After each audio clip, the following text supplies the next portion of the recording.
Today we're going to be looking at factoring x squared plus bx plus c.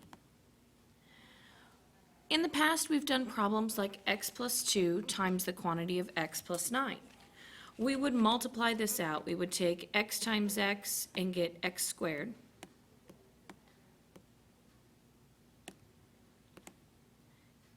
X times 9 and get 9x.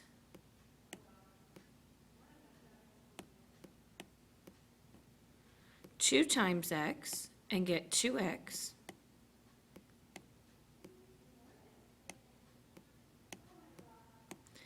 And 2 times 9 and get 18.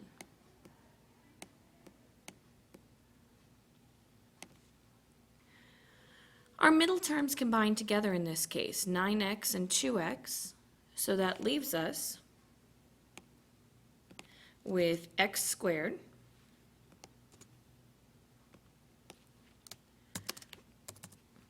plus 11x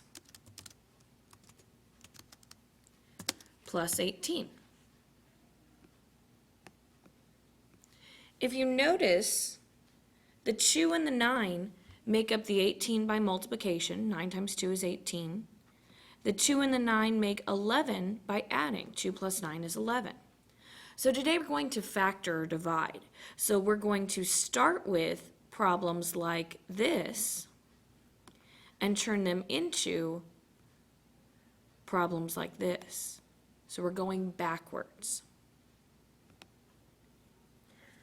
One method that you can use is the x method. For the x method, your last term goes on top, your middle term goes on bottom, and then the factors that multiply to the last term go on the side, and those factors also need to add to the middle term. So let's try one out. X squared plus 5x plus 6. We're basically finding factors of 6 that add to 5. The last term is going to go on top of our x, so that 6 will go on top. We're going to list the factors of 6 then, and we're going to see which one ends up giving us a sum of 5. So here I've got some x's. Let's see, factors of 6, I've got 1 and 6. 1 times 6 is 6. I've got -1 and -6. Since -1 times -6 is a positive 6. I've got 2 and 3. And I've got -2 and -3. So multiplying these, all these factors gives me a positive 6. Adding them, let's see. 1 plus 6 is 7. -1 and -6 is -7. 2 plus 3 is 5. Well, that's what we want. We want a middle term of 5. So since this gives us our middle term of 5, that 2 and 3 are simply going to become the ends of our binomials. So we've got x plus 2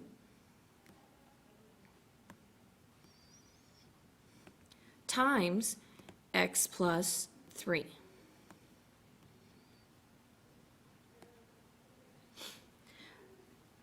Great thing about factoring these, you can multiply them out to make sure that you still do get that actual answer. Some hints.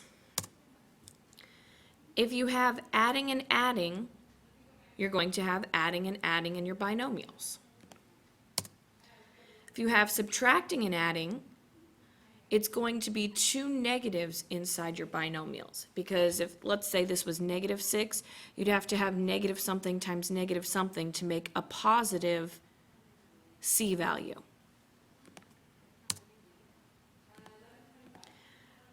If you have a positive then a negative, you're going to have one of each. One will be positive, one will be negative. But your b value has to be positive, so this is going to be the larger value. If both are subtraction, you're still going to have one of each, but this time that negative value is going to be the one that's larger.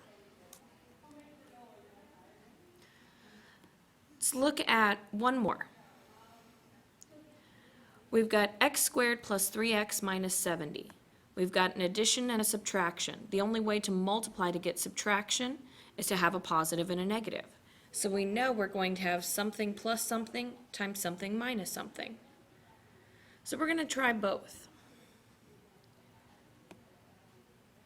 So let's see. I've got factors of negative 70 that add to a positive 3. Let's see, factors of negative 70. Well, I've got 70 and 1. I've got 2 and 35. I've got, let's see, 3 doesn't work. 4 doesn't work. 5 will work, but still that's not going to be a difference of 3. Let's see. Oh, 7 and 10. 7 and 10 will work. So let's try, and I need that to be negative 70, so I'm going to do negative 10 and positive 7. Let's do a positive 10 and a negative 7. So let's see.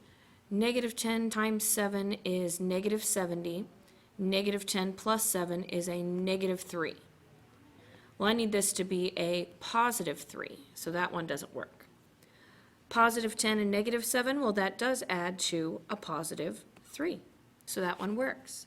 So I'm going to have, since 10 is positive, I'll have x plus 10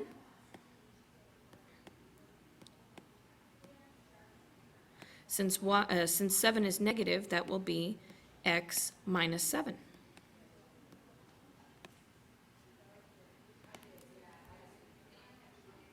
Try this one on your own. Pause your video.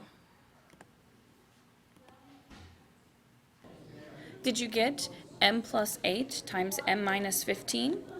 If you did, give yourself a little word bubble saying, I did it. If you didn't, go back and try the problem again. It's okay to list a bunch of factors before finding the right one. Your homework for tonight, you have 3 problems. Make sure these are done for tomorrow. Have a great evening.